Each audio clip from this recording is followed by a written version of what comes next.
Good evening. I call the January 11th, 2022 regular City Council meeting to order. City Clerk Ben Lane, will you please conduct the roll call? Thank you, Mayor. Mayor David Ortega. Present. Vice Mayor Tammy Caputi. Here. Council members Tom Durham. Here. Betty Janik. Here. Kathy Littlefield. Here. Linda Milhaven. Here. And Solange Whitehead. Here. City Manager Jim Thompson. Here. City Attorney Sherry Scott. Here. City Treasurer Sonia Andrews. Here. City Auditor Sharon Walker. Here. And the clerk is present. Thank you, Mayor. Excellent. Well, welcome to the new year. And we do have two police officers here on duty, as well as firefighter Jasmine Powell, should anyone need assistance. Let's stand for the pledge.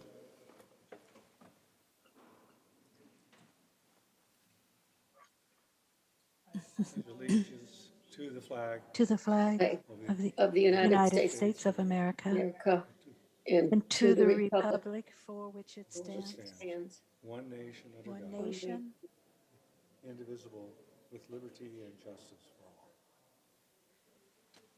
and justice for all. There may be a bit of an echo in here because we do have some shields up, as they say on Star Trek, right? Shields up. Once again, welcome to the new year. Today marks a full year that this council has been in office. We took office on January 12th. Certain circumstances have changed and moderated, and we have a full year to look forward to. I do want to wish congratulations to the Saguaro football team, which won the championship. They dethroned the Chandler Wolves, who had held that championship for 5 years. So congratulations, team and coach and Saguaro High School. I give them applause. Now, also, Monday is the official Martin Luther King holiday, and City of Scottsdale will be hosting a program at the Horizon Community Center. It's a discussion regarding the final work of Dr. Martin Luther King. The final published work was called Where Do We Go From Here? Chaos or Community. This event is open to anyone 15 years or older. We do ask that there are no fees, but we do ask that you go online if you plan to attend. And for more information, of course, you can go visit the City of Scottsdale website and look into the event calendar. We begin our meeting with a public comment. This is an opportunity for citizens to come forward and talk about a subject which is not on the agenda, and accordingly, we would not be discussing whatever they may wish to bring forward, and we're certainly not going to vote on it. So I would open public comment. It's my understanding that there are two telephonic, and we will take the telephonic first and then go into the in-person.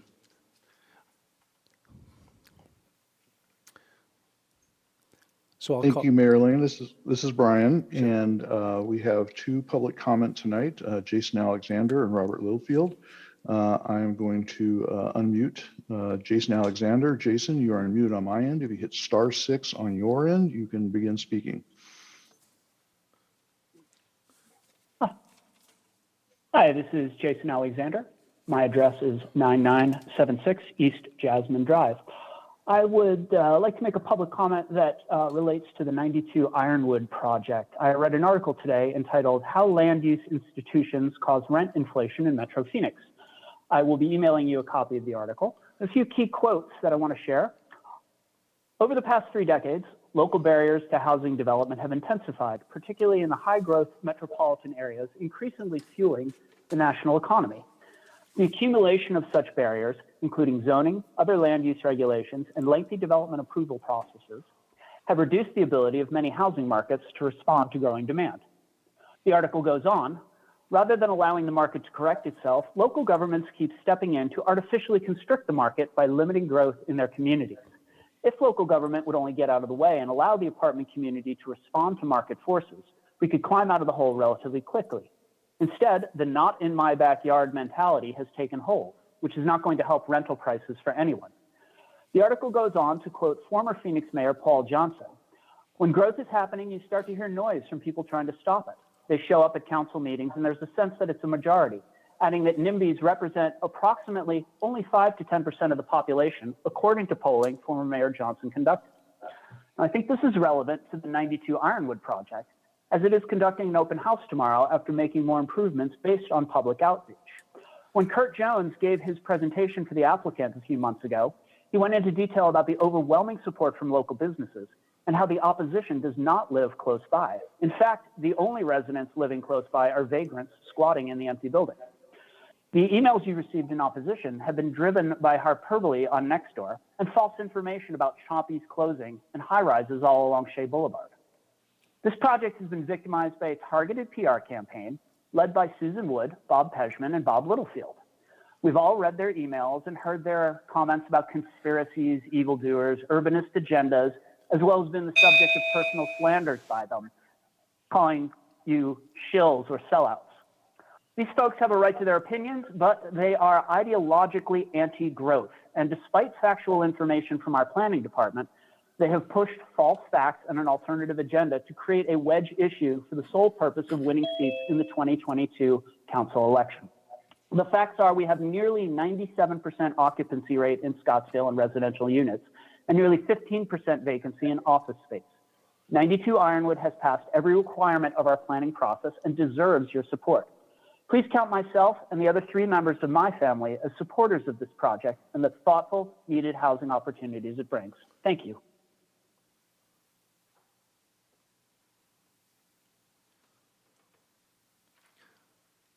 Next telephonic. Mayor, this is Brian. The next speaker we have is Robert Littlefield. Mr. Littlefield, we have unmuted you on our end. If you hit *6, you'll be able to speak.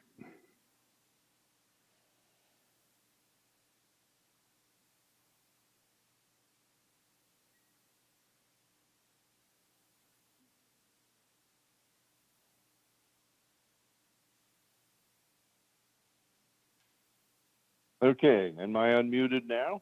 Yes, you are. Okay, good. Well, it's ironic that the previous speaker was talking about a 92nd Street project. I would just like to say that it'd be fairly easy for people to look at the comments of an opposition and see that, in fact, the people who are opposed to this are not people who are far away, but people who are nearby. And you can look at that easily by looking at the list of people who sent in notes in opposition. I, for instance, drive down that area almost every day, and I would not like to see hundreds of new cars on that stretch of road every day. I believe that will take a stretch of road that is already a bad situation and make it much worse.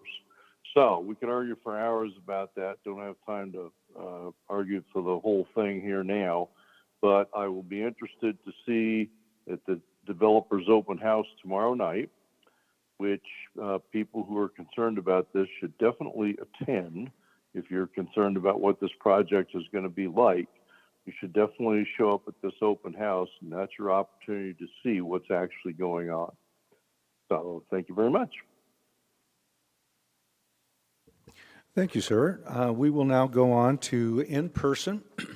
And the first part of public comment would involve 5. So we've had 2 telephonic. We'll have 3 in person. And then there are 2 others at least 2 others, which would have to wait till the closing public comment. So at this point, we would take Wayne Goshkarian, Chris Winterholler, and then John Phillips in this first group. Thank you. You have 3 minutes. Thank you very much, Your Honor. I'm here to talk about $100 million. What does that mean? Well, my name's Wayne Goshgarian. I live at DC Ranch. I've owned 2 homes in this beautiful, well-kept community. I know that the DC Ranch HOA met with the Design Review Board to approve to rip out 670 sisu trees at Arcadia, of which they've been around for 15 years. This would destroy the value of the average home, which is well over $5 million. Now, I could get up and talk about how beautiful these trees are, how much they make this community look great, what the developer did, this tree-lined community, what a great place to live, and the environment, but I like to talk about the liability I perceive. Now, keep in mind, I'm not an attorney, I'm just a concerned homeowner, and very often these cases kind of build a life of its own, and here's an example. This would destroy the values of these homes averaging $5 million. There's a $500 million of homes in Arcadia. A 10 to 20% loss would be between $50 and $100 million. What about the other 2,900 homes that could be damaged? What about all the realtors and sellers who sold homes in the past 4 to 5 years that did not disclose this dispute? In fact, the HOA continues not to follow its own CC&Rs, and the litigation can force it into bankruptcy. Now, keep in mind that this community gets 0.5% of every home that is sold. Yes, from ones that are $500,000 all the way up to $15 to $20 million and everything in between.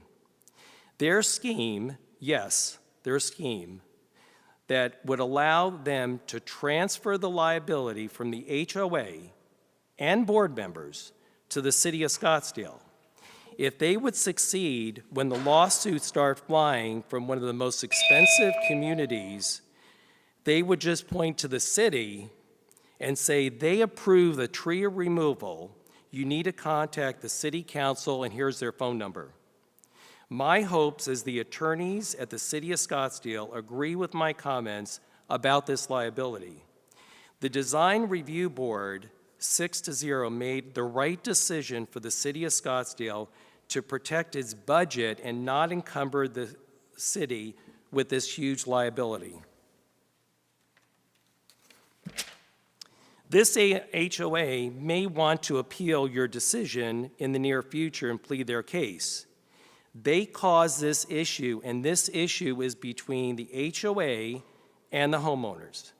Getting in the middle of this mess would not benefit this city whatsoever. DC Ranch HOA Board did an intentional act, premeditated, in my opinion. In fact, they cut me off after 3 minutes just yesterday.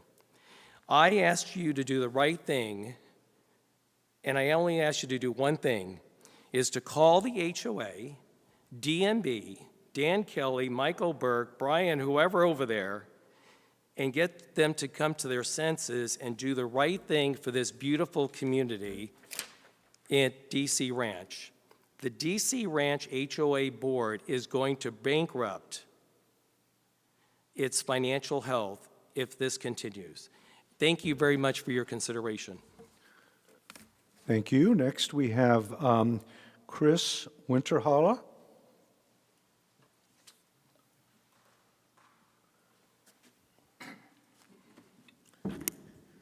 Mayor Ortega, members of the Scottsdale City Council, thank you for your time tonight.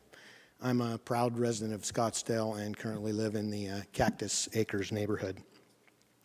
I am one of the many pilot rental tenants that has been given notice of eviction for my parking lease executed by Jet Aviation, where I park my aircraft in an area in the Scottsdale Airport known as the Greenway Shades. Jet Aviation intends, per the planning and zoning application submitted within the last week, to demolish this parking area and use this space to construct a new and additional corporate hangar space and terminal facility. This is a 180-degree turn from the promise that Jet Center of Santa Fe made to this council in order to be approved as the third fixed-base operator in 2018. where they promised to accommodate these tenants long-term. Jet Center of Santa Fe has since been sold to Jet Aviation, who is a wholly owned subsidiary of the General Dynamics Corporation. This is the last remaining parking space at the Scottsdale Airport for the general aviation community, which includes private aircraft as well as businesses. It is estimated by this group, which I represent, that parking at the Scottsdale Airport over the last 3 years, totaling 218 spots, has been eliminated or will be eliminated with this latest development request. And this is all since Jet Center of Santa Fe obtained approval to develop in 2018.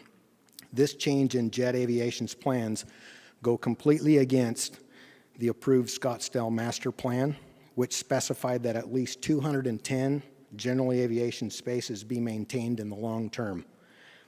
When and if Jet demolishes and redevelops this plot of land, general aviation will cease to exist at the Scottsdale Airport. Thank you. Thank you. Next, we have John Phelps. Mayor, Vice Mayor, council members, thank you for the opportunity to be heard. My name is John Phelps of 7430 East Bucyrus. I represent an association of aircraft owners that have received lease termination notices for their aircraft based at Greenway Hangars. In December 2018, Jet Center of Santa Fe, now Jet Aviation, acquired the lease for Greenway Hangars, the city shades, and other property at the Scottsdale Airport. Assurances were made to this council in 2018 that piston-powered general aviation aircraft at the city shades and Greenway Hangars would not be displaced by future development. In fact, the lease recorded with the Maricopa County Recorder included plans for future development that preserved all of the hangars and some of the shaded tie-downs at Greenway Hangars. The plans presented in 2018 made good economic sense and for the city and for competition at Scottsdale Airport with the addition of a third FBO. Fast forward 3 years to the present, now Jet Aviation is going back on the commitments made by its predecessor. Jet Aviation has provided every tenant of Greenway Hangars with notice that their lease will be terminated in the second quarter of 2022. As a practical matter, with only about 20 unshaded tie-downs available and a wait list dating back to 2019, this has sounded the death knell of piston-powered general aviation at Scottsdale Airport. Moreover, there's nowhere for these displaced aircraft to go. There are wait lists at nearly all of the nearby airports in this city, including Falcon Field, Deer Valley, Glendale, and Chandler. In addition to the fact that Jet Aviation's actions are contrary to the commitments made to the City Council, this creates a significant problem for the city because the eviction of piston-powered general aviation aircraft will put the city in violation of its grant assurances to the FAA for the $11 million received to rehabilitate the runway last summer. Specifically, Grant Assurance 22A requires that the city make the airport available as an airport for public use on reasonable terms and without unjust discrimination to all types, kinds, and classes of aeronautical activities. Effectively forcing all of the piston-powered general aviation aircraft out of the Scottsdale Airport will put the city in violation of its grant assurances. Now, if the FAA gets involved through a Part 16 complaint process and determines grant assurances were violated, a corrective action plan will be put into place, and that will likely require development of additional property at the airport for piston-powered aircraft. This likely will be at significant expense to the city. The association requests that Jet Aviation's plans be delayed until the airport provides a way to accommodate the existing piston-powered aircraft based there. More specifically, the association requests a meeting with airport management to determine how the city can move forward without violating its grant assurances. We need this meeting to happen very quickly because of the short time frame provided by Jet Aviation. If the airport can't accommodate this request and get us a meeting by the end of the month, the association will move forward with a Part 16 complaint to the FAA. Thank you for your time. Thank you, sir. So we've had public comment on non-agendized items. There are two remaining speakers who will have to wait till the end of the meeting.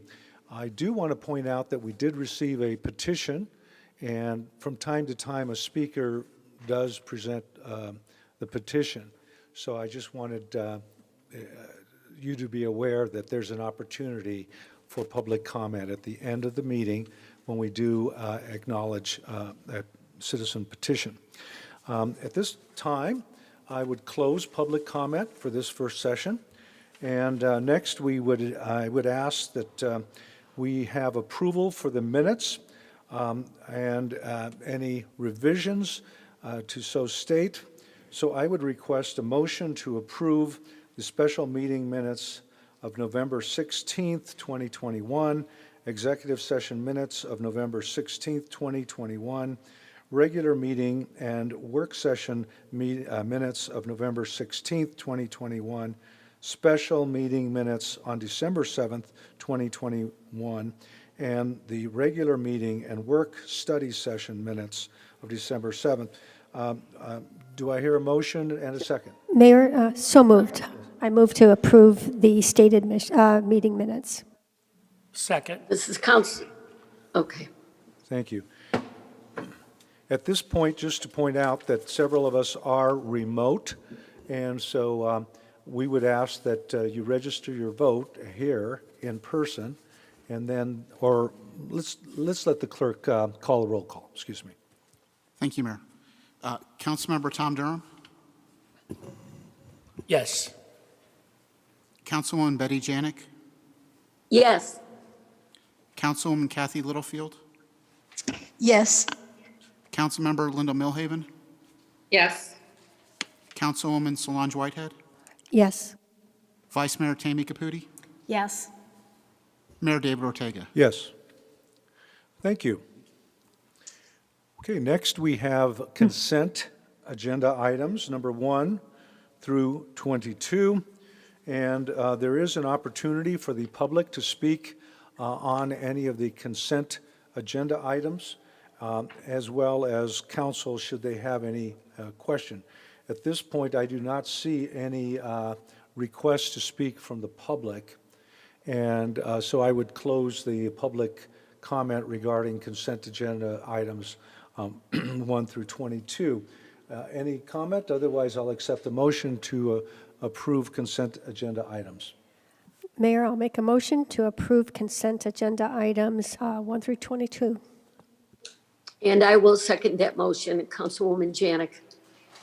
Thank you. We have a motion and a second. I'll ask the clerk to do the roll call vote.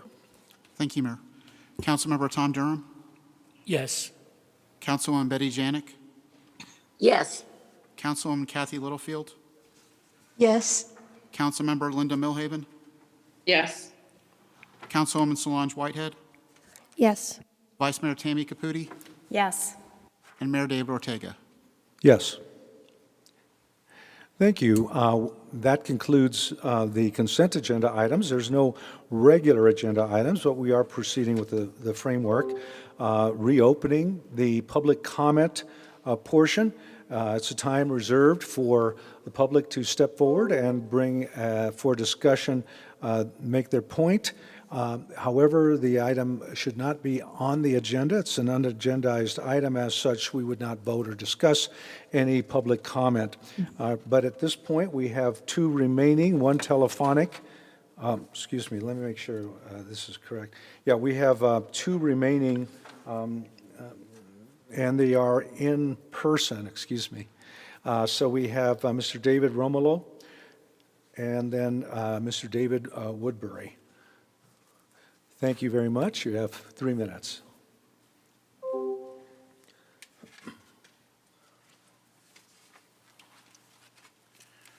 Thank you, Mr. Mayor, council members. My name is David Romolo. I've been a resident of Scottsdale since 1989, and we purchased a home right east of the Scottsdale Airport, intentionally being by the airport. I have a love for aviation.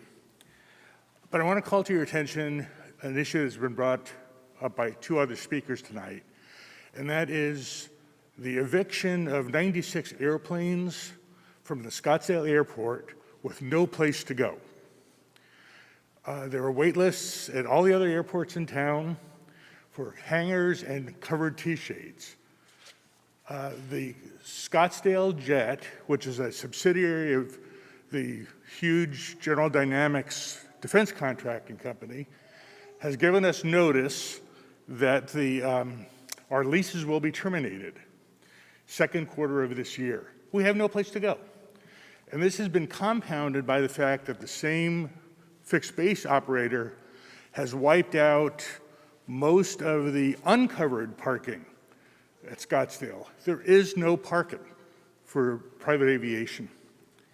So what I'm here to ask the City Council to do is to make sure that the city does not approve demolition or construction of Scottsdale Jet for the Greenway Development Project. Basically, they have stretched the truth. In December of 2018, they assured the City Council, when a lease agreement was up for discussion, that the redevelopment would only impact 2 rows, which is about 20 airplanes at the Greenway Shades, and the rest of the shades and the hangars would not be impacted. And that was confirmed by the city's aviation director. And I listened to and encourage you to listen to the conversation from the December 2018 council meeting when this was discussed. So evicting up to 96 airplanes was never contemplated when the lease agreement was approved by the city. This is all part of what I think is a flawed master plan. The airport master plan discussed that there are approximately 220 based single-engine and light twin aircraft at Scottsdale. Most of those were in uncovered tie-downs, the city shades, or the Greenway shades and hangars. The city agreed to have the city-owned shades and hangars torn down so the fixed base operator, Scottsdale Jet, could build there, relocated those airplanes to Greenway. And we were told that that was a long-term solution. It's less than 2 years. So I think Scottsdale Jet has been disingenuous in what information they've been providing to the city. Thank you very much. Thank you, sir. The next item for public comment, we have David Woodbury.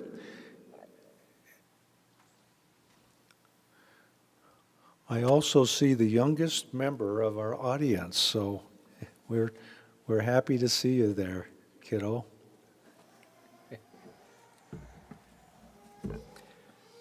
That youngest member is my grandson.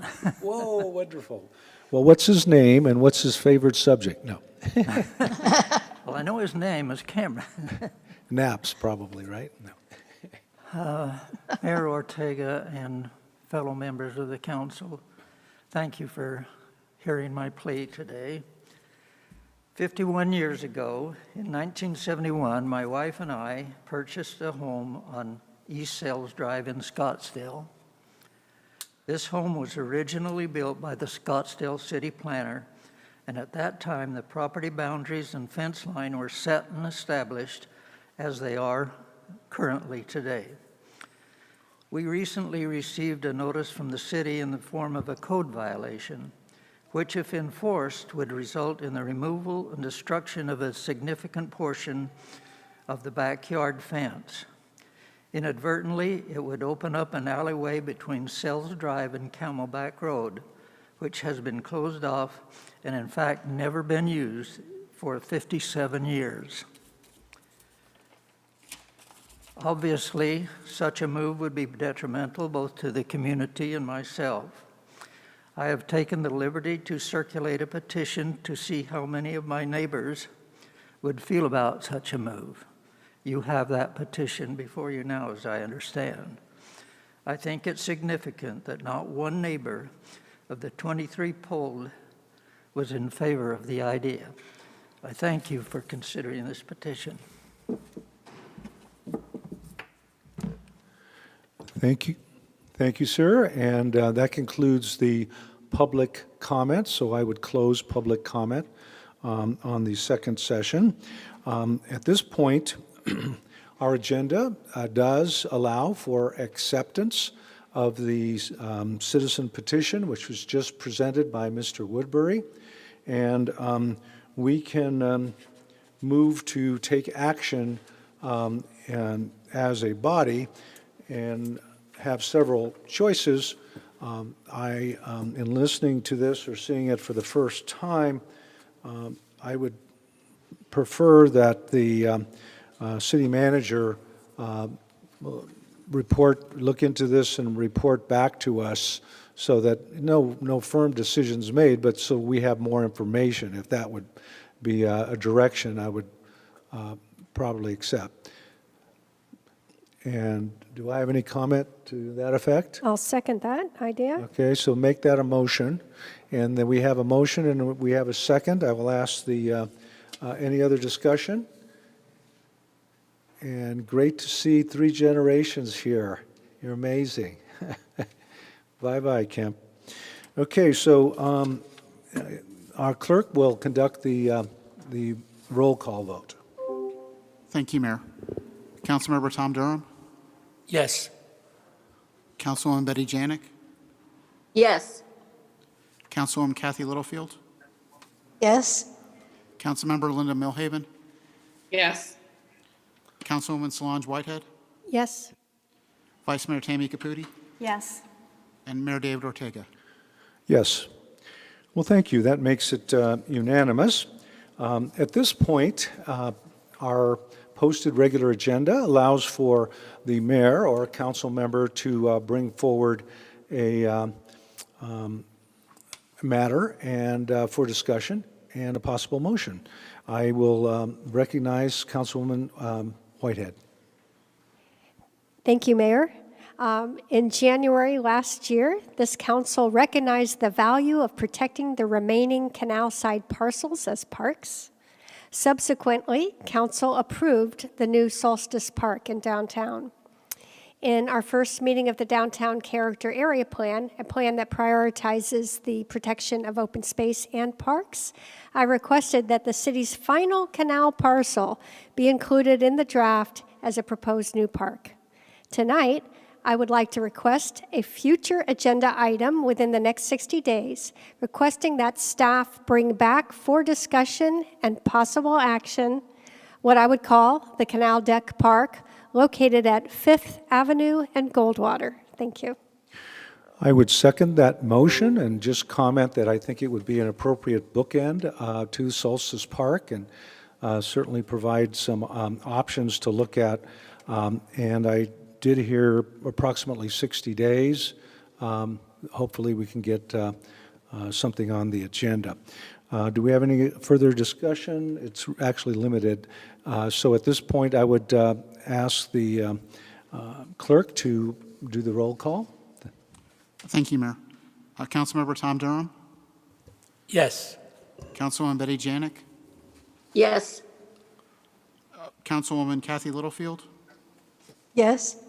Councilmember Linda Milhaven, No. Councilwoman Solange Whitehead, Yes. Vice Mayor Tammy Caputi, No. Mayor David Ortega. Yes. Thank you. The motion carries, and we'll look for some progress on that matter. At this point, our regular agenda is concluded. However, we are still in session, and I would be convening a work study. The work study is a less formal, although we discuss the agendized item, and I would let me call to order the January 11th City Council work study session to order. And I'll do that tiny little hit there. So I would also mention that all charter members and council are here, so we can go into the study session. The purpose of the study session is to achieve a less formal but very informative, in-depth look at a topic, and it could be several topics, but our topic tonight has to do with the McDowell-Sonoran Preserve, the strategic objectives, and how we will be looking at shaping policy. To provide, this will provide us with an opportunity to maximize the time available. And we do allow for public comment. And what I will do is I will ask for public comment following the staff presentation.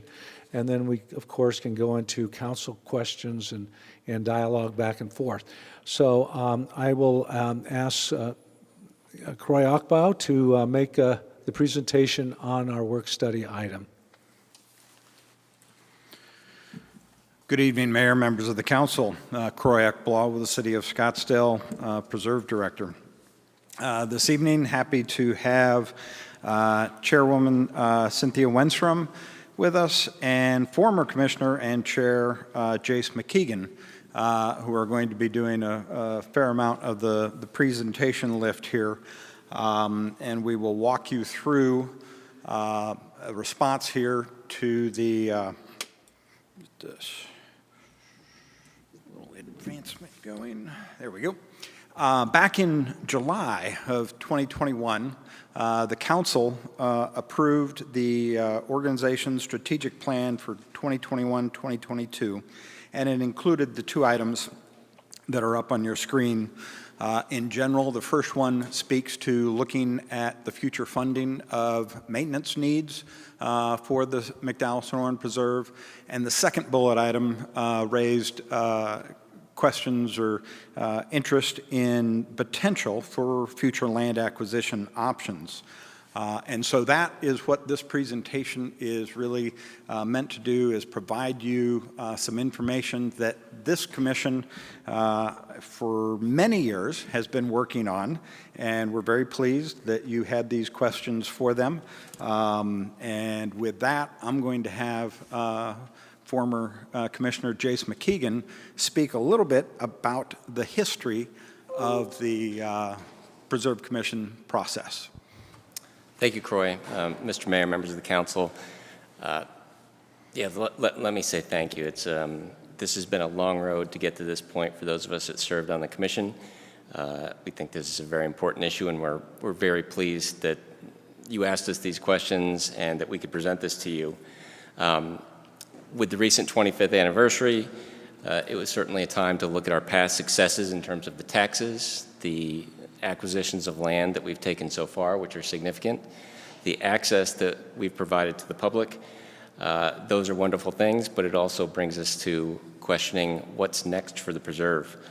The issues of funding and acquisition are something I've been working on for over 7 years as a commissioner, as the chair, and thanks to Croy and other members of the staff allowing me to continue to help see this through. As you know, significant portions of the preserve funding operations come straight from the general fund.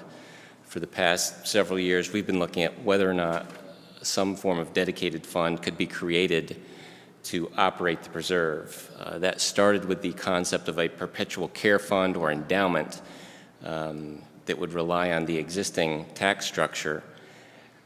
Former commission chairs Frost and Hytel presented that concept in a similar work study setting several years ago, and ultimately that plan proved to be not workable.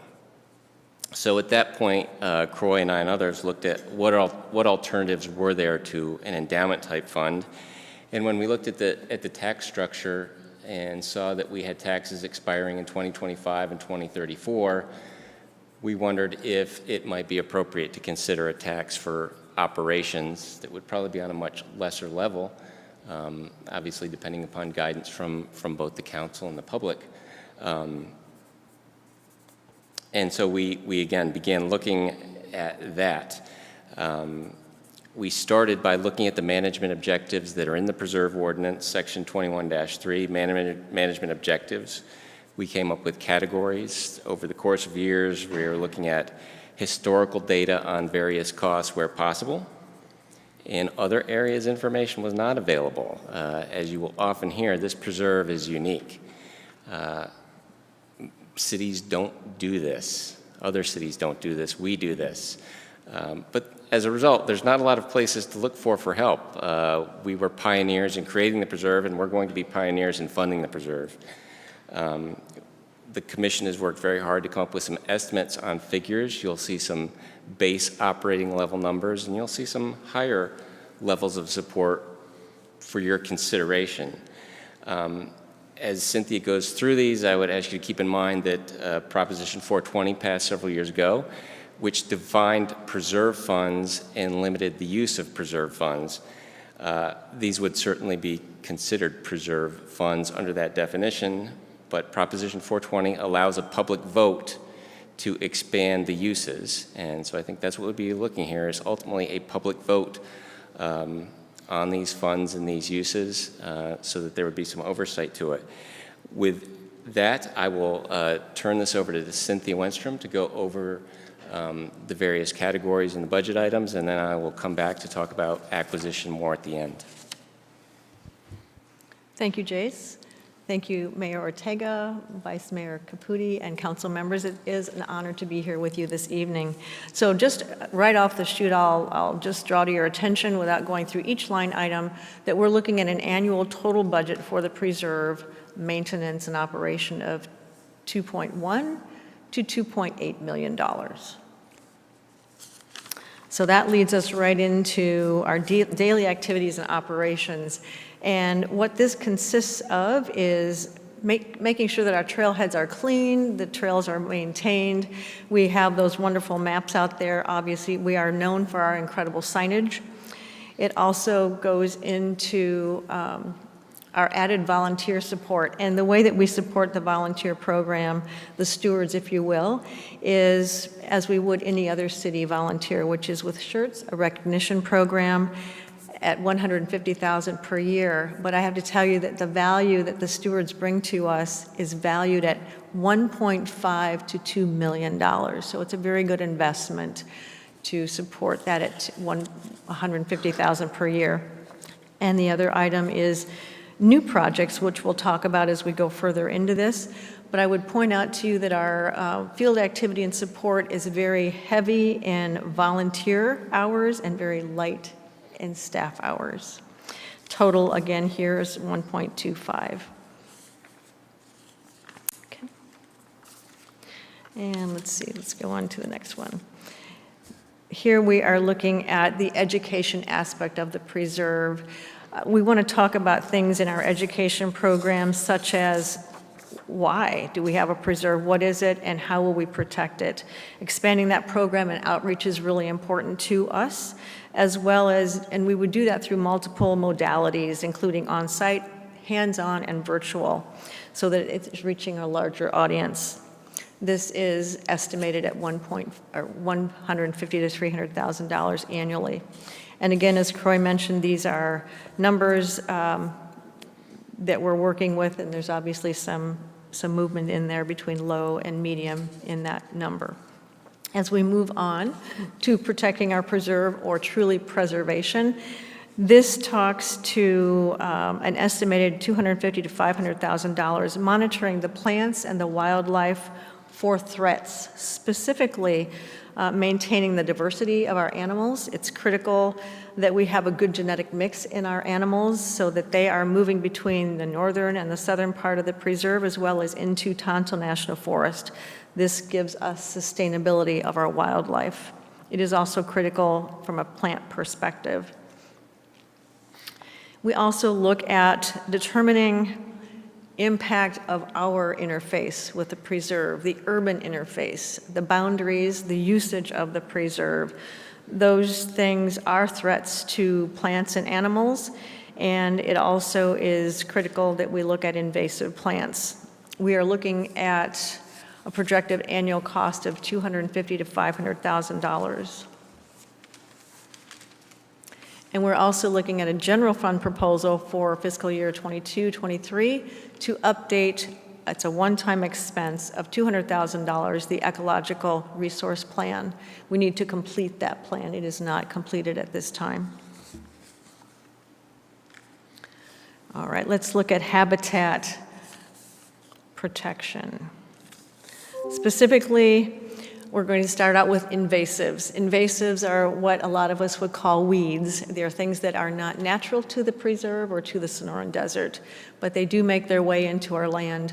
We are estimating $150,000 to $250,000 per year for this treatment. Now, think of this as painting the Golden Gate Bridge, because we will start here and we will cycle through and then we'll go right back. This is ongoing maintenance, and we're only talking about 50 to 200 acres per year. It's a very small amount of the preserve of our 30,000 acres. Looking at management corridor, I hope I didn't, yes. The vegetation management, the map shows you what we call our 94 corridor miles, 335 acres.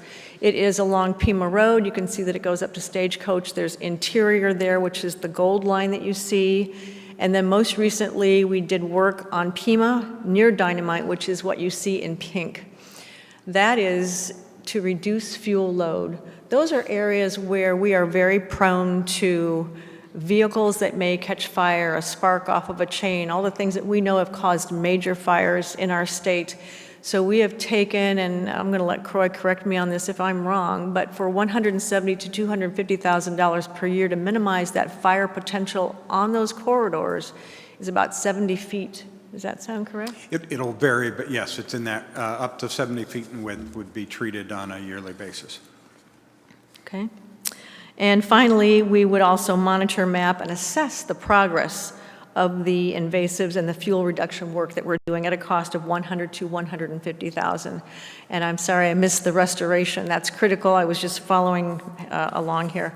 So the restoration of plus or minus 200 acres of previous disturbed land, that is, to give you a few examples, there's a very large area in the Pima Dynamite area that has been disturbed. That's what you're seeing there on the center piece, the center photo. Another area that's been very disturbed is in the gooseneck. It's old roads. These are areas that really we don't want to maintain. They need to be put back into service for natural open space. What I wanted to mention on that also, and I'm trying to remember what that top photo is there, Croy. Same area. It's a view from this point here looking into the mountain. So Okay. a wide area of disturbance in that immediate area. Thank you. So these are areas at the Pima Dynamite Trailhead area that were used by ATVs, Jeeps, long before the preserve was the preserve. But we do need to bring that back to its natural state. This is really important for our wildlife. The more fragmentation we have in our land, the less the wildlife is willing to use it. They go for that nice open space. Anything, a trail, an old road, all breaks up that open space for the animals. So that's why it's so critical to put this back into its natural state. And I'm sorry, now Croy, you can go back to the next, on to the next one. And I didn't mention the cost, obviously, is $2 to $4 million. And then again, the mapping and assessment, which we spoke about. Our cultural history. We are looking at 30,000 acres, and we know that we have some wonderful cultural pieces in these acres. Some of them are protected. We want to make sure that they continue to be protected, and we're looking at a cost of $60,000 to $80,000 a year. Now that would mean that we would make sure that we would identify these areas as well as protect them. Does that mean that we would, that we want to protect them? That's the most important thing, $60,000 to $80,000 per year. And then we have a one-time cost of $200,000 to $400,000, which is completing the cultural resource plan to make sure that we are mapping all those critical cultural areas in our preserve. I think we're set on that. Thank you. And let's look at our corridor protection. This is critical, again, for the wildlife of our preserve, moving them from the south to the north to the south, and when they move to the north, moving them on into Tonto National Forest. We're looking at a portion of 128th Street that runs inside the preserve, as well as what you see on the picture here, both pictures, are examples of land bridges. There are many land bridges across the country that are very effective. We also have them here in our state. While it might seem contrary, the animals actually do use these. And this goes from the largest animals, our deer and large animals that we're familiar to seeing, to the smallest animals, tortoises and other things that we keep an eye on and we monitor in our preserve. There is a one-time cost estimated at $10 million for a land bridge across Dynamite to, again, move our animals from the gooseneck into the northern part of the preserve. Again, that flow of wildlife corridor, critical to the preserve. And trails and trailhead improvements. There's a number of things that have been slated. We're estimating this to be approximately $12 million. There would be such things as shaded amphitheaters at Lost Dog, as well as Gateway. These would be brand new. There is nothing there existing that we could retrofit with an amphitheater shaded area. Restrooms at the Sunrise Trailhead, as well as resolution of the ringtail and the 104th and Bell unofficial trailheads. There's a number of different ways that we could look at resolving these situations. And also then bringing water to both trailheads of Tom's Thumb and Fraysfield. Currently, those are dry trailheads. There is no water in that area now. And we also looked at resurfacing the equestrian areas. This particular photo is of Browns Mountain, if you're familiar with that mountain there in the background. And this is a rather interesting photo. We are very careful on how we build trails in the preserve. This photo represents the green is our current preserve trail. All the other little fingerlings that you see there are existing equestrian trails that were there before the preserve was in fact the preserve. So what we're looking at doing there is completing the removal of those old equestrian trails. Again, the more trails, roads, et cetera, that we have in the preserve, the more we fragment the land for the wildlife, and we're impacting them by doing that. So by having only one preserve trail in that area where you see many, many fingerlings of equestrian trail makes a difference to our wildlife. And let's see, trail completion and boundary control. Absolutely, that is also part of the $12 million. And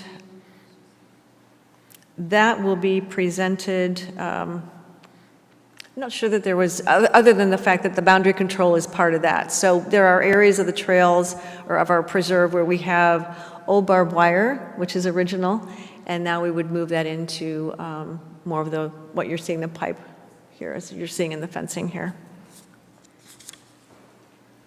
Public safety is something that will be considered in the 22-23 budget process. We do not have something to discuss at this time, but if it's something that you would like us to move forward, we will continue to consider that.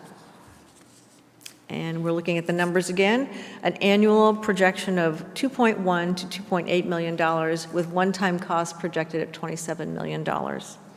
With that, I am going to turn the microphone back over to Jace and talk about land acquisition.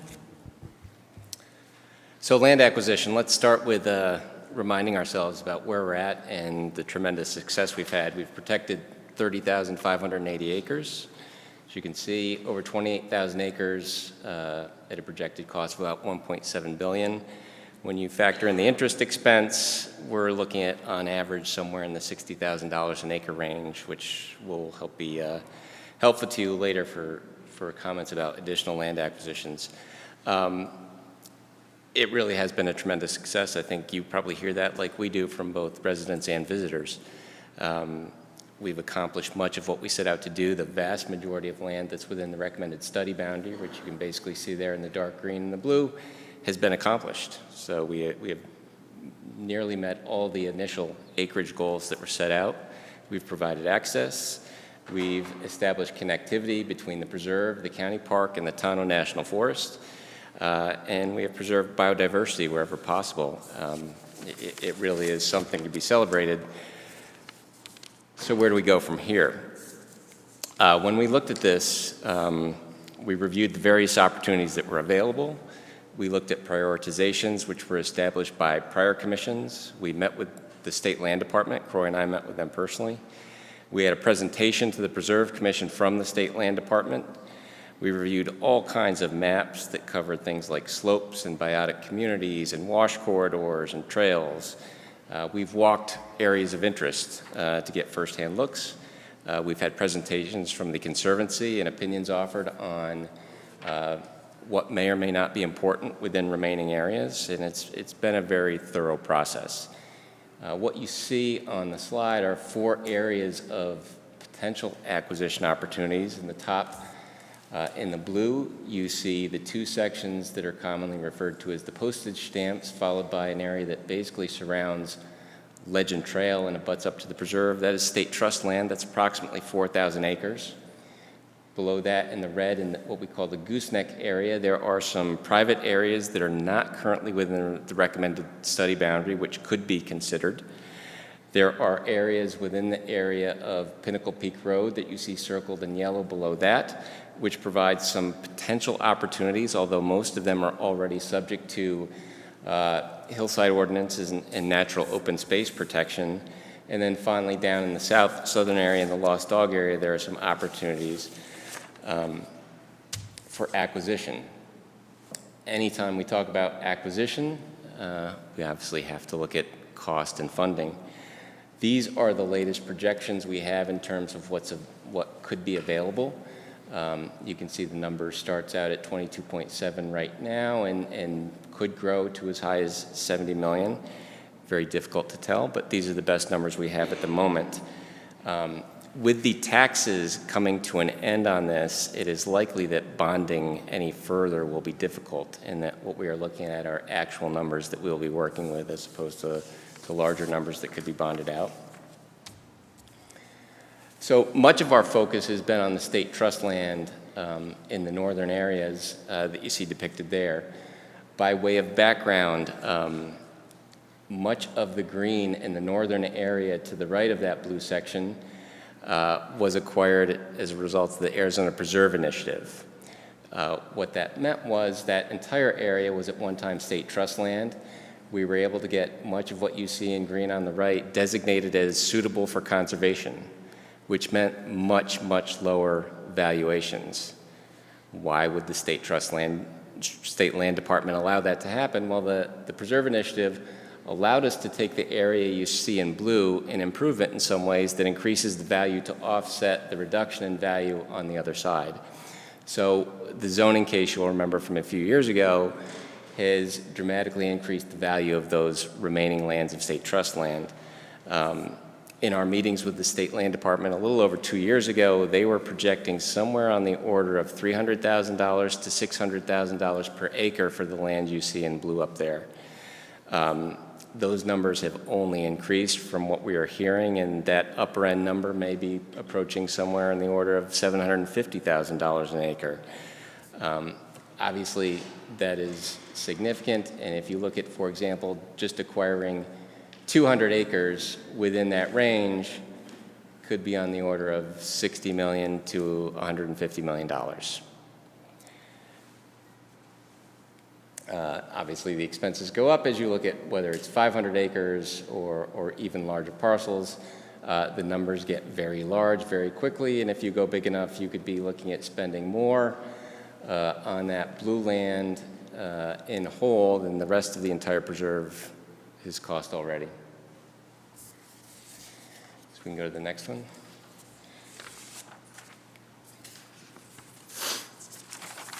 So that leaves us with several questions where we are seeking input for you. In terms of assessing priorities, it's very difficult to do depending on what either the public or the council's gut feelings are about whether additional funds should be raised to acquire lands or whether we should be focusing on more targeted acquisitions based upon the funds that remain available.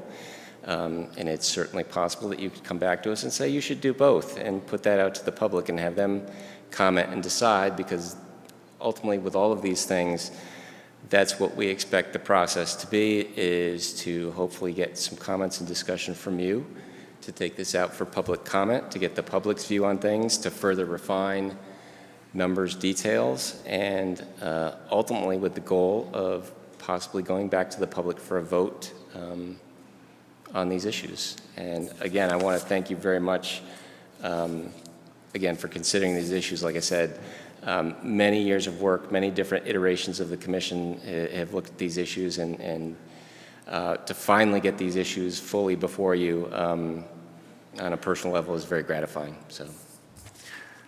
Excellent. Just to recap, of course, the staff is available. Our the presenters are available. But I would like to go to public comment and then return with our questions. So at this point, we have two. One is telephonic and the other in person. We show Jason Alexander by phone, and then in person, Sonny Kirtley. Thank you, Mayor. This is Brian. Jason, I have unmuted you on our end. You can hit *6 to unmute yourself.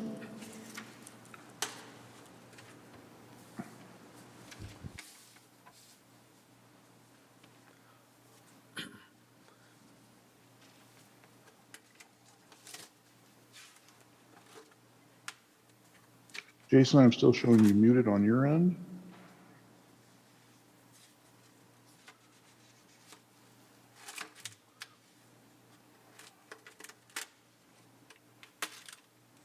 There you go.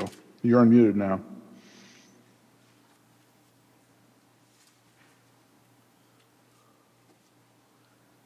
Hello, can I speak now? Can you hear Yes. me? Yes. Hi, this is Jason Alexander, 9976 East Jasmine Drive.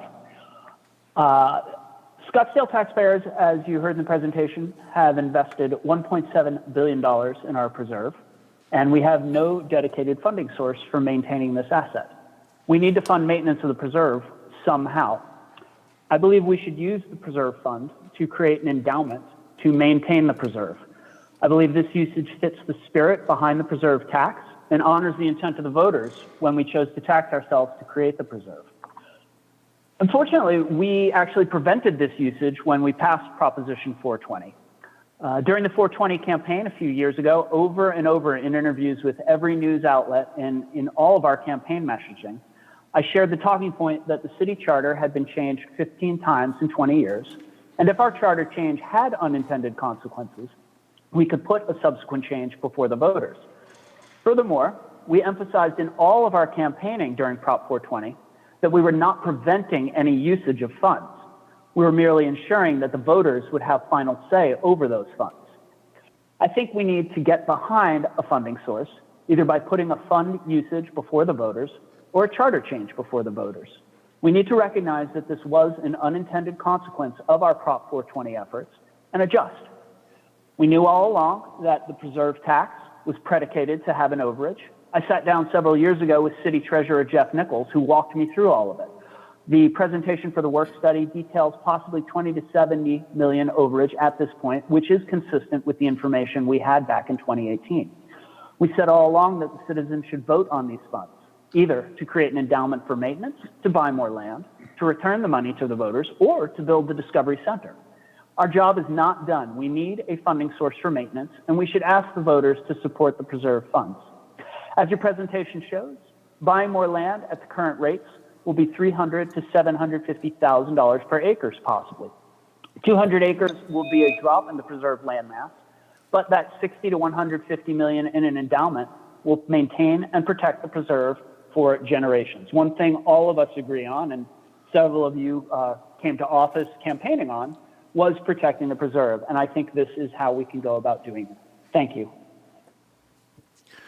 Thank you. Now in person, Ms. Kirtley.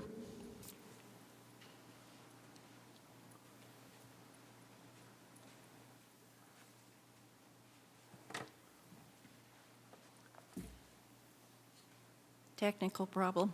Here we go. Happy New Year, Mayor Ortega and council members, those that are here and those that are far. I'm Sonny Kirtley. speaking for the COGS Board of Directors, and our address is on file. Our COGS members are greatly concerned about what your final decision will be related to the 128th Street access through the McDowell Preserve. Many of them are preserve stewards, volunteers in the preserve. Many of them include its trails in their individual and family experiences. Many of them live in homes that have a view of our pristine mountains. They sent us a strong message that it is to be preserved, meaning no support for our public 128th Street roadway. So what is the rationale? Number one, 128th is not needed and serves no purpose. The reality is most people who live in the area between Ranch Gate and the preserve will drive southwest and take Ranch Gate to Happy Valley. The unlikely few who do want to go northwest can take 118th Street, as I did this afternoon with my English Springer. Beautiful road, it's all finished. Number two, 128th Street is not needed to be a first choice emergency route. The reality is the fire department will use Joe Max, 118th, and Ranch Gate because the fire station's on Alma School. The police station coverage area is to the west and generally to the south. Number three, City of Scottsdale doesn't need to spend the estimated total, very expensive, $10 million for this difficult desert terrain. Culverts would be required. No preserve funds can or should be used to pave it because it would not be an improvement to the preserve. This is a huge issue. The city doesn't have a lot of money.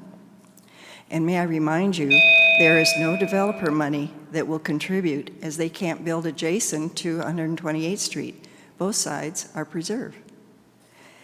Importantly, the guardians of our preserve, the McDowell-Sonoran Preserve Commission, has been consistent since 2015 to not endanger the wildlife corridor, to improving 128th Street for public traffic. In summary, COGS can only support 128th Street as a gated, and if I may show you, as a gated emergency route, and that is clearly what is best for the preserve while not detrimentally impacting residents in the area. Thank you. Thank you very much. And at this point, I will close the public comment for the work study and our subject. At this point, I will open it up for some comments from our colleagues, and beginning with Councilwoman Whitehead. Thank you, Mayor. I want to thank our speakers and staff and the Preserve Commission. Of course, I am a proud former Preserve Commissioner. It is amazing, and Corey's been in the game since the get-go. The mayor's been involved a long time. It is amazing that we acquired 30,000 plus acres at wholesale. So just really congratulations. It's just a wonderful accomplishment. So I appreciate, I always say, don't give me a blank paper and tell me to write an essay. Just give me something to edit. That's always more fun. Thank you. What a great package you put together. But I think that Jay's pointed out, yeah, we need priorities. So of course, we have far more, these are great ideas and great funding levels, but we have fewer dollars than we have once. And so I think the first thing this council needs to do is set the priorities. And I just want to remind everybody, the priorities are based not on a future bond, a future sales tax. They're based on the priorities from the existing tax money, because that's what we're spending. So that's pretty important. So I've divided it up into three categories. Category one are items that are crucial to the integrity of the preserve and the integrity as a living preserve, so wildlife, and also public safety. Category 2 are items that have really made our preserve, add a lot of value to the preserve. And category 3 are items I'm hoping to put on hold as far as budget's concerned. It should be noted that we have dollars flowing in. These are sales taxes, so they're not predictable dollars. And thank you to our treasurer. We are going to beef up our reserve fund in case there is a downturn in the economy. We need to pay bills. The first bill we always have to pay is the borrowed dollar bill. So we now know that we have far less, because we're being conservative, far less money. If we end up flush, hey, no problem. We can always use those dollars. So starting with category 1, the intent of the voters who voted now 6 times on the preserve, overwhelmingly approving preservation, the intent of the voters was first to acquire land, and then we added the ability to do trailheads and trails. The trailheads and the trails are done. So we're done with those. So that leaves us with land acquisition. Now, it's, again, fair to say we're done with wholesale buying, but hey, we can do a whole lot because we got such a screaming deal. So now we have these remaining tax dollars. Again, are we going out to a vote to get more tax dollars? That's really up to the voters. But we have remaining dollars, and that is where I'm going to ask staff and the Preserve Commission to give us some guidance. What we're looking for are, again, not large swaths. We're looking for crucial swaths, crucial parcels that, if built, would hinder the sustainability for our wildlife, or perhaps it's an area that has some significance historically, some heritage site. So we are now in the process of completing the preserve with the current dollars. So land acquisition is number 1, as that is the intent of these dollars. That also includes wildlife corridor and the land bridge that was designated in this presentation, because for those who don't know, if we divide north and south, then we lose the wildlife. And I think it's amazing, 10 years ago, land bridges were kind of like this funky, probably hippie kind of idea. They work. The data on land bridges has shown that we are protecting not only the individual animals, but the species. So I'm really excited that we're at the stage where we're working on that. So again, we have in category 1 land acquisition, which includes wildlife corridor and which includes the land bridge. And then there's this public safety and sustainability within the preserve. I can't remember which one of you, Cynthia, maybe mentioned we have an invasive species problem. Again, what does that do? What we're seeing is buffalo grasses that are burning. Saguaros did not evolve where there's going to be in fires because there's nothing that should be around them. But the buffalo grass is a threat to the preservation of saguaros. So this is a very crucial issue. So that is a top priority for funding. Trail maintenance. Now, trail maintenance, like the preserve and the wildlife will be fine whether or not we maintain the trails. However, this preserve has always been a partnership between the tourism industry and the desire to protect our Sonoran Desert. So I think trail maintenance is needed. I think some additional trail maintenance. And I think what would be, and I want to stress, I think Croy might have said this, we are not trying to sanitize trails. We have some trails that are designated as accessible for those with disabilities. This is rough terrain. Not everybody, including me, can get to every spot in the preserve. But what we would, when we do have these big rainfalls, we do probably need a regular schedule. So that's what I would be asking of staff, is some kind of regular schedule of maintenance, and maybe even like the emergency maintenance when we have these fast rainstorms. Those are the ones that bring a lot of water in 10 minutes as opposed to the nice drizzling that goes on for 2 days. So just some kind of idea of what are our maintenance needs, because I'm also worried about a liability. I think our public safety people have been out rescuing a few people. And I also, it would be nice to know, the last time we had trail maintenance in the South, I thought it was some group, maybe like a youth. It would be nice to know I know that we have the Conservancy, but what other groups that we have access to do the trail maintenance, and if those groups, roughly what that costs. And then every now and then we probably have to bring in the actual professional trail maintenance, but just give us some idea of how we just maintain the trails. And then, of course, this was brought up, this is all part of Category 1, is this public outreach to see if we should extend a tax and have that tax include, I think we all agree, include some kind of perpetual maintenance fund. So I think those are items, and I don't think the public outreach is terribly expensive, but I think that is something that we need to get on right away as the first tax expires 2025.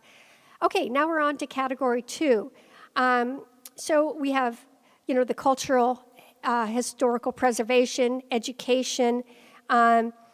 These items we are currently funding. I will say that my goal is to retain the current funding levels, but I, at this point in time, would not support increasing any funding for those unless there was a very specific reason, because again, we have these really big issues that are not, we do not have the funding to even do the items in Category 1. So I would like to retain, education and those items at the current funding levels if possible, unless we don't have enough funding, if that's the guidance we get from staff.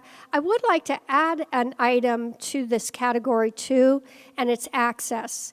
And I'm not talking about trail access. I'm talking about possible funding for trolleys that run between the south and the trailheads. I think that is something that I think would be really beneficial and worth looking into. Maybe we do it Saturday and Sunday morning, or maybe a Wednesday morning, because maybe it'd be a lot of retired people. But people who don't drive but would still like to get to the trails, that's something I would like explored. I want to go back, though, back up to Category 1, because I left something off. On trail maintenance, there is no benefit, in my opinion.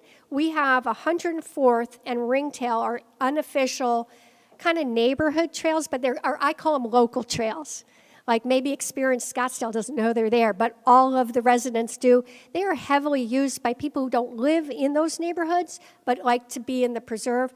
There's no benefit in removing those. I think maybe they should just be, I'm not suggesting that we add funding to enhance them. They're working just fine. So my approach on that item, Ringtail and 104th, is leave well enough alone. They're being used. It would be, there'd be outcries if we started removing those. Okay, so I covered Category 2 with this addition of maybe some trolley access from the south. And then there's Category 3. New trails and I think $12 million of infrastructure for gazebos, or I don't remember the terms used. I would like to put those funding requests on hold. I don't think they're priorities. I think that's it. And thank you very, very much. Thank you. We'll move on to Councilmember Durham, and then I'll look for any of the remote council people just to notify our clerk. Thank you, Mayor. I agree with much of what Councilwoman Whitehead has said. I agree that maintenance has to be one of our top priorities, and we need to figure out how that's going to work over the future. One of the things I would like to do is to sort of map out possible extensions of the two taxes on some type of reasonable basis, whatever we think might be possible, 10 years, 15 years, whatever, and think about what types of cash flows that would provide and begin the process of matching that up to the needs that we would have, both in land acquisition and in maintenance and in other possibilities. And in that respect, page 15 talks about the further study areas, and I've known about the northern parts for a long time, the postage stamps in the area east of Pima, those have been on the radar. I'm a little bit less clear about what's in the study areas on the other areas in Dynamite, Pinnacle Peak, and down south. And I'd like to hear, explanations of what parts of those are necessary or feasible, or I wouldn't say necessary, but important or feasible. What parts of those would have particular value and what the ownership is of those areas, so that what might be possible to accomplish, because then we can begin to prioritize that against these future cash flows that we might have from the extensions of one or both taxes. And finally, on the 12 million, I agree with Councilmember Whitehead that there are other things that need to be prioritized. I'd certainly be willing to look at some of those infrastructure projects on a project-by-project basis, but I think for the most part, the trailheads are pretty well built out, and I think we ought to be focusing on other priorities, including maintenance rather than new infrastructure. Thank you. Thank you. Do you have comments, Vice Mayor? I agree with a lot of what's already been said. So what's on the screen there, how to protect the preserve for future generations and assure that we have funding for daily needs. Agree, that's our most important criteria here. I think we have a $2 billion asset, as we've said, and we need to maintain that. I think the number I was given was that Phoenix spends $73 an acre on their preserve land, and Scottsdale spends about $23 an acre. So again, a $2 billion asset that we've all agreed to tax ourselves to pay for. We really need to be putting the dollars into taking care of it. I couldn't agree with that more. And I know the Conservancy donates a lot of the volunteer labor for us to take care of these trails, and we maybe shouldn't necessarily depend on that going forever. So I think the priority definitely has to be how are we going to maintain the acres that we've already got, as opposed to trying to spend an inordinate amount of money buying land that might not fit into the scheme of things. I don't necessarily think that it's economically sensible to spend as much as we've already spent to acquire an infinite amount more. I don't necessarily agree with the logic of not concentrating on trails and trailheads. For me, we live in a city in which 40% of our annual tax revenue comes from non-residents, and a lot of the people who come to the Southwest come here because they love the desert. I know that's why I moved here, and I certainly don't know that I agree with having spent $2 billion for our residents, only to say, look, but don't touch. Not that I would ever suggest putting construction in the preserve, but certainly to not allow for as many people as possible to enjoy it, that seems counterintuitive to me. So further detailed, yep. Land acquisition, okay. I'll rest there for a minute. I may have a couple of other things to say, but that's good for the moment. Thank you. I don't see any hands up from our remote participants, but I just want to follow along the presentation and with my own comments. I see Councilwoman Littlefield, so you go next.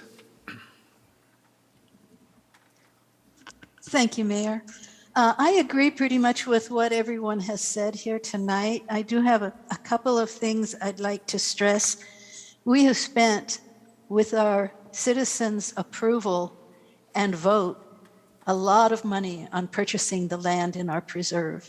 I think it is incumbent upon us to make sure that the maintenance of that land is taken care of as a first priority.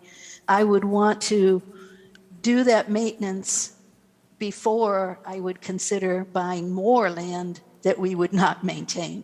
So I believe that it is important that we prioritize, and perhaps with the help of our speakers here tonight and others, what is the most important thing? How do we prioritize the funding for maintaining into perpetuity our beautiful preserve? And that would include maintaining the trailheads and the trails. As one of the speakers said, we have built the trailheads. I don't believe there are any others in the works. So we can concentrate now on what we have and how to maintain it and keep it in really good shape. I would also like to stress my agreement with one of the speakers, Sonny Kirtley from COGS, on 128th Street. That should not be made a street for public use. It is in that Crook Neck area. It is the pathway for the animals to get from the north to the south and the south to the north, and it needs to stay open for them. It should only be used as an emergency route and a secondary emergency route at that. It should never open up to any kind of pavement or thoroughfare for cars or trucks or anything like that. I think that is a one sure way to destroy the animal life in our preserve by not allowing them access to the Tonto National Forest and back again. So that is very important to me. I would like to have some more detail presented to us on costs for maintenance and prioritization of those costs and of the maintenance that needs to be done on an annual or biannual basis, so that we know what kind of money we're actually looking at going forward. If we have, what are we going to end up with the preserve taxes that have already been approved? Do we need more? If so, how much more? And what are some reasonable ways to go about and get that money to protect what our citizens have put in our charge, the preserve? Some of the land, and this is just to bring back something that I think we all are a little bit aware of, some of the land, a little bit, within the preserve boundaries is privately owned. We need to remember that and make sure that we have money to buy that land when it becomes available, if we can purchase it, because that is something that is inside the perpetual boundaries that we currently have. And also, I guess that's really basically it. I had a couple of things that were of high priority. I like Councilwoman Whitehead's priorities as she set them. I don't believe that acquiring land, however, right now is a priority of mine. My priority would be finding how are we going to protect what we have, preserve what we have, if you will, and maintain what we have for not only ourselves, but our future generations, and for the wildlife and the animals that live there. Thank you. Thank you. Next, we have Councilmember Millhaven and then Councilwoman Whitehead. Thank you very much. I just want to concur with my colleagues. I certainly see maintenance being number one priority, and certainly before we look at acquiring any more land, making sure we've got a long-term maintenance plan. So I'm absolutely in agreement with that. Councilwoman Whitehead did talk about doing some public outreach, and I certainly support that. But I think that public outreach really needs to be much broader than simply what some potential funding options might be or investments are in the preserve. I think that we've spent $2 billion on the preserve, quite a bit of money. If we're going to look at more land acquisition or significant maintenance costs, I think we need to expand the conversation and say, if we're going to ask our citizens to fund some additional initiatives, is the preserve the highest and best use, or should we be expanding it for other community needs? And so I certainly support public outreach. but with a broader perspective on our broader community needs. Thank you.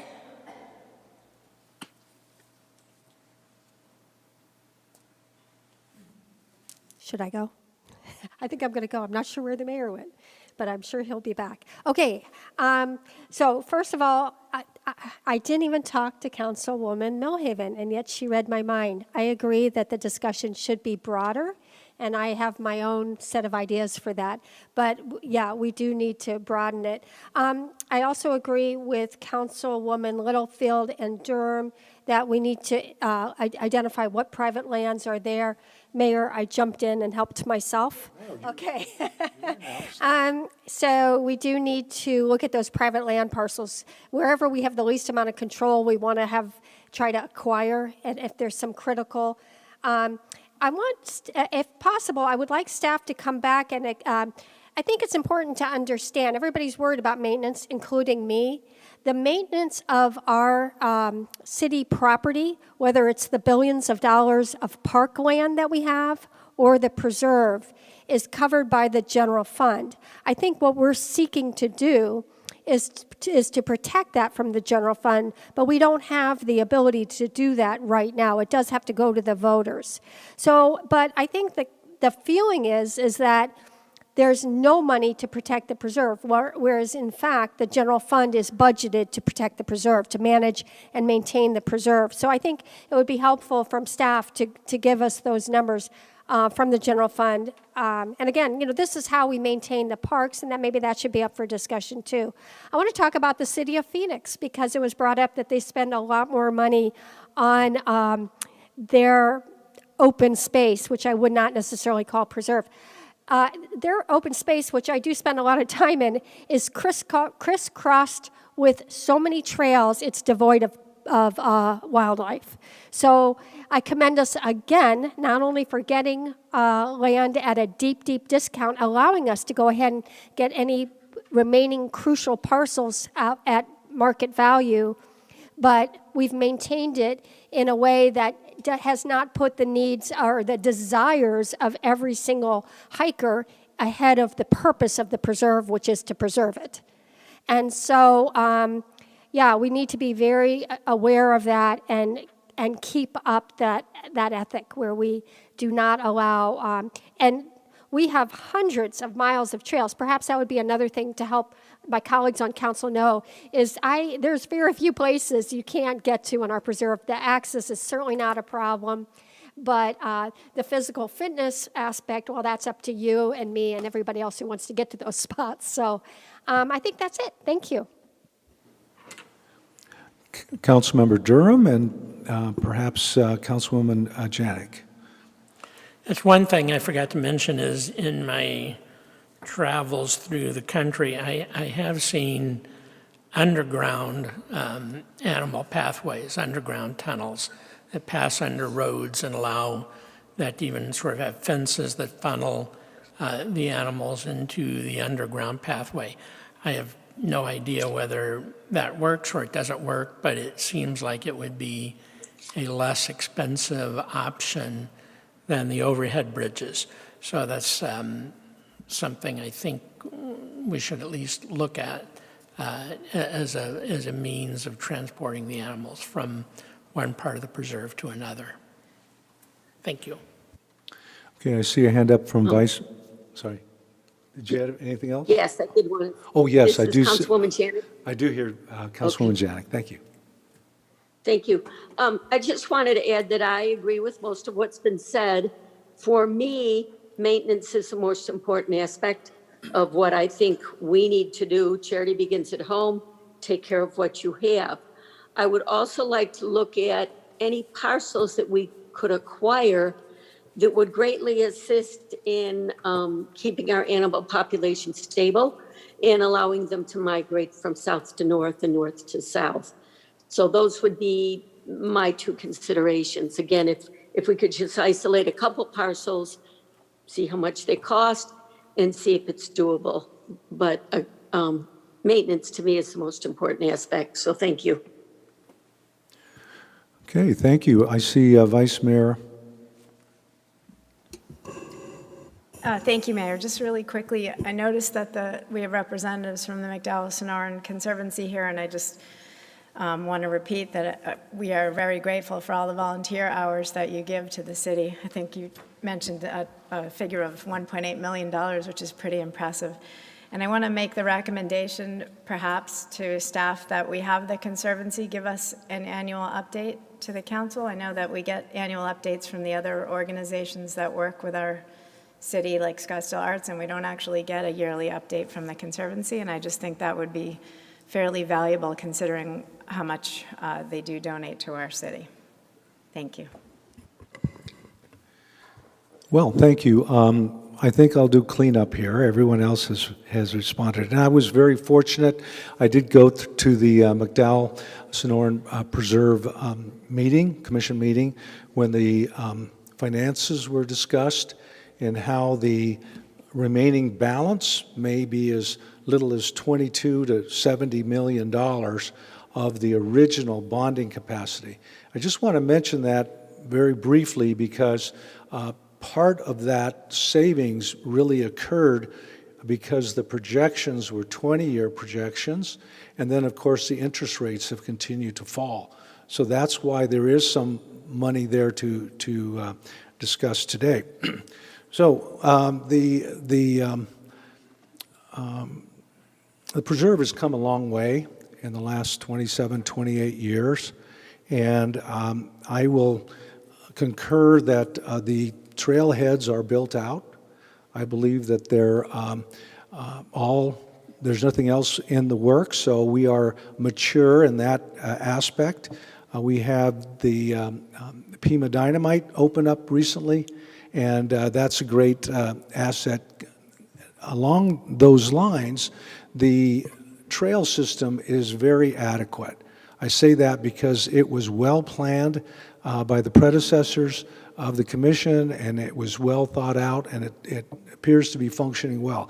Is it over capacity or at capacity? Of course not. There's still, room for people to enjoy different times of the day. Some people like going at sunset, sunrise, and in between. The preserve is, let's just say, priceless, right? You could say it's our largest asset. The city book value is about $6.2 billion, just to give you an idea, if you added up all the roads and so forth. All of those things, of course, and facilities, libraries require reinvestment and modernization and so forth.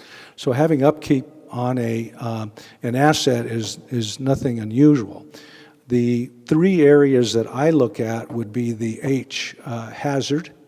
If there's a hazard in a city property or an imminent hazard, then that is a prime concern. So that would be the priority in terms of discussing and taking it back to the commission. The other one is the health of the preserve itself, both as an ecosystem and plants and animals in that symbiotic relationship. So those two would be the most critical, right? It's a part now of the ecotourism that we earned, we paid for, and we must maintain as a city. So it's a point of pride. Part of what we're looking at as a high value piece of property and a preserve is what value does it bring back to the city? And I would contend that our McDowell-Sonoran Preserve brings tax dollars into the city, and that's because of the ecotourism element. I know that locally, regionally, and internationally, people are very interested in filling room nights, right, for the hike or the bike trail into the preserve. So there is actually an economic engine that's working there. We've become a destination because of the preserve and because of all the efforts of volunteers, stewards, and so forth. So in my opinion, we should allocate what I would call destination marketing funds. And that's another basket of funds based on bed tax.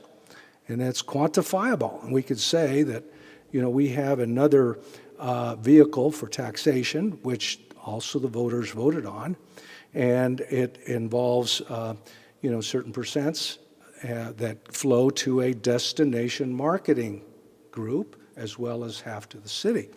So I would ask us to look into the possibility of anything related to archaeology, education, promotion of the preserve, anything related to actually guidance and research, or anything that would draw people. For instance, even when the idea of having a trolley, I just heard that just now. I mean, that's an obvious promotion, and I would put that in the category of a destination marketing qualified area. Could we, at the present time, the general fund allocates about $900,000 for employees and supplies and whatever's involved out of our general fund. That's where they're at right now, according to an estimate I've received. So we know that, it takes that person power and so forth to keep the lights on and make sure everything's secure and so forth in the trailheads.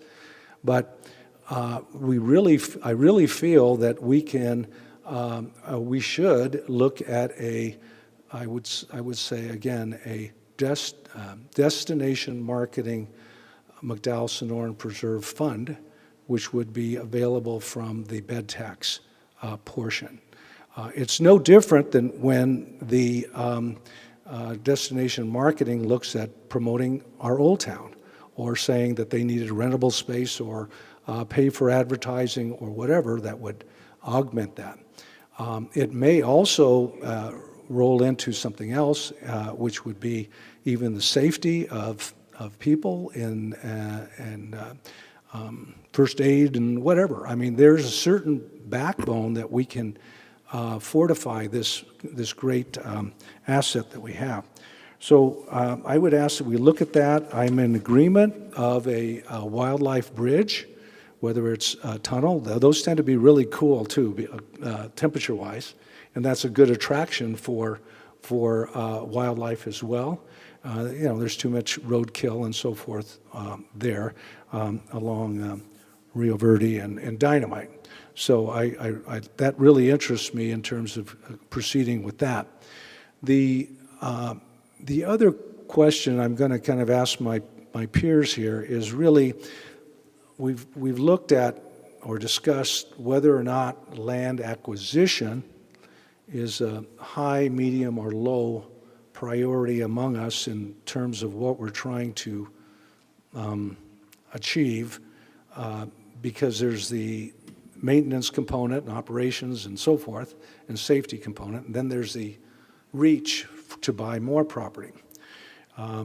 22 years ago, we used the density transfer with the API to create a lower open space. Basically, the state was selling us open space versus density units, and that's why the price was low to make it work. So we know that the commission is actually encumbered to bring up the ideas back to us, and I guess what I would say on my part is, as far as land acquisition or forwarding a bond of some sort, that one would be land acquisition and the other has to do with the hazards or health and maintenance of wildlife and so forth. For me, I would have the higher priority directive for the M&O side, but also extracting some money out of destination marketing to sort of offset and really show the value of, if it involves school buses, kids, or whatever, we may have, again, we're promoting intergenerational ecology and aspects of something that we have that's pretty amazing. So I'm also not of the mind that we need to put out a bond for 34,000 more acres, because that was the dream, the outer boundary. I saw an estimate of as little as 200 acres, costing perhaps, pretty substantial money, $150 million in that range. So from the extreme of way overreach, I agree with some statements that that's not a priority. It's not my priority to go probably for more. It'll be open for discussion, but yeah, I would say in terms of what the commission is hearing, it's not it would be an overreach to go way over even 500 acres more. If it was strategic and can add to the whole formula, then I think it would be very worthwhile. And then finally, the other discussion is really the expiration of the 0.2%. So that's where the discussion probably would be the upper limit of a future bond request. I'm saying that just generally like a feeling. I don't know for sure the numbers. You'll have to test it. It may be that just 0.1% would be plenty for maintaining it, and or a 1% buy and a 1%, 1/10 of 1% buy and 1/10 of 1% on M&O would make it work. So as you explore that, you're going to be looking at a balance, and that's really where we are as a community. I am very, again, we have local, regional, and international visitors to our preserve. And I would venture to say as many as 30% of our population has not gone. And I say that because some people say they're not as interested, and that's their choice, but at the same time, everyone's paying for it, right? So I applaud the idea of better marketing to, get people there and respect those boundaries. And then I applaud the idea of cultivating a new generation with some, funding. There's going to be some more discussion. I believe the commission will meet in February, and they've been doing double duty. They've been meeting like twice a month, I think.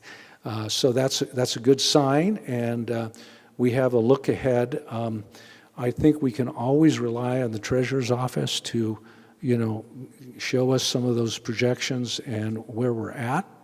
I see one other, if we could provide some consensus, that's where I'd like to hope that that kind of guidance is probably the priority on that. I'm in agreement with the other priorities as you explore the dollar amounts. I see Councilwoman Whitehead. Go ahead. Thank you, Mayor. So, yeah, I agree with the mayor that I think maybe that's an item of consensus, that I don't think I support acquiring all the land located within the boundary, the study boundary, and that would be very expensive. So I do want to just state that I do agree with that. I also think that what's missing here, possibly staff, one more item for you. So I'm glad that everybody agrees with my other priorities. It looks like the question is, what do we do with the remaining dollars of the current bond? So people need to understand that this bond has very specific uses. So no matter what we think we want to do with it, the voters have already decided. And so it would be helpful for the staff to come back and provide us with kind of an estimate of where we think we're going to be conservatively and what options we have specifically, because I know the perpetual maintenance fund is not on that list. Specifically, can we use those dollars? I believe we can on the wildlife corridor and the land bridge.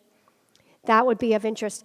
Then again, what I'd ask of staff and the commissioners and the ex-commissioner who is still very involved, thank you, Jace, is again, we're not trying to acquire large parcels of land. What needs to be understood is that not buying a piece of land might end up with a high-density, high-use development that then negatively impacts the preserve. So what we're really looking for is weaknesses, areas of weaknesses that could be strengthened by purchasing a few acres at market value. So I think that's the direction I would give. Thank you so much for all your work, really. It's been amazing. It's an amazing journey, this preserve. Thank you. Well, I would like to refer to Croyak Blah. Is there some gap in any of this discussion that you'd like to clarify or request clarification from us? Well, number one, appreciate the very nice and broad feedback that we've received this evening. It's greatly appreciated. I know those that have spent a lot of time on it, we've been looking forward to hearing the council's direction on that. And I do think that we have a sense of where we can proceed in looking at a very tight and refined analysis of maybe the land issues, kind of strategic, not looking at a really large, broad base, but knowing what we have in existing remaining dollars, and not saying that that would be the single limiter, but we would use that and be able to bring back options, working with the treasurer, the city manager, and the city attorney on what options we might have for funding sources if the council were interested in that on the land issue. I think I heard a lot of support for the maintenance issues, and I think we can, we have a tremendous amount of information. We could have presented an hour on each one of those items up there, but we knew you didn't want us to do that. But we'd be able to come in and provide a little bit more refinement to that and fine-tuning of those and some of the options and recommendations, I think, in those areas. And I think there's also some things under the trails and trailheads that, again, we are not looking for major new things. These are some tweaks, and we can tighten those down as well. So I think we have, in my sense, some very good direction, and we can take that. And then I think, again, working with the treasurer's office and the other charter officers, the questions about what can be done with the existing tax and the expiration of the tax. And I think coming back with some of those options and some of the other things that were brought up, those would be things that we specifically stayed away from tonight, but because we wanted to really hear what your thoughts were to this range of maintenance and elements to protect the preserve as well as the land acquisition. And so in my mind, this has been very helpful, and I believe the chair and former Commissioner McKeegan are in agreement with that. Thank you very much. Excuse me, Vice Mayor, you had a comment? A quick question for staff. I'm just thinking about it while we're presenting. So if we've over-collected money, partly because interest rates have gone down and now we've sort of got more money than we figured that we would need, is an option for money to go back to the taxpayers, as opposed to just spending it on something we don't necessarily, and just looking for something to spend it on? I will, I'll take a first shot. We evaluated that, I want to say 4 or 5 years ago, and the general sense of that was that we could potentially end the second tax in 2034 a year or two early.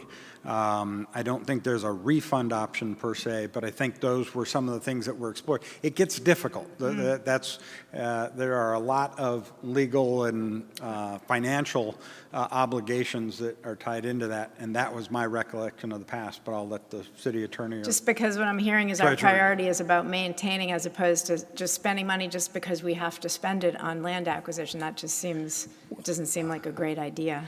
Well, I will ask for the city attorney, but basically what's happening is we need a cushion to provide the debt service through the end of it. So looking ahead and saying, well, we have this money saved, no, it's our cushion that's required in our due diligence. It's in good hands for that reason. Theoretically, the last day, if we had X dollars and there was 4 acres left, we could execute that and be done with it. It's just that we don't have enough time left to leverage any more bonds. They have to be a 20-year period and so forth. So that there's no option in that way.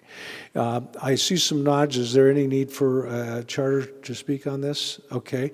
So we will continue the dialogue with much appreciation to each one of you, and please express our best regards to the Stewarts. And at this point, I would entertain a motion to adjourn. Second. We have a motion and a second. All in favor say aye. Aye. Aye. Aye. Any opposed? Aye. Well, no, I didn't hear any opposed. So it's unanimous. Thank you very much.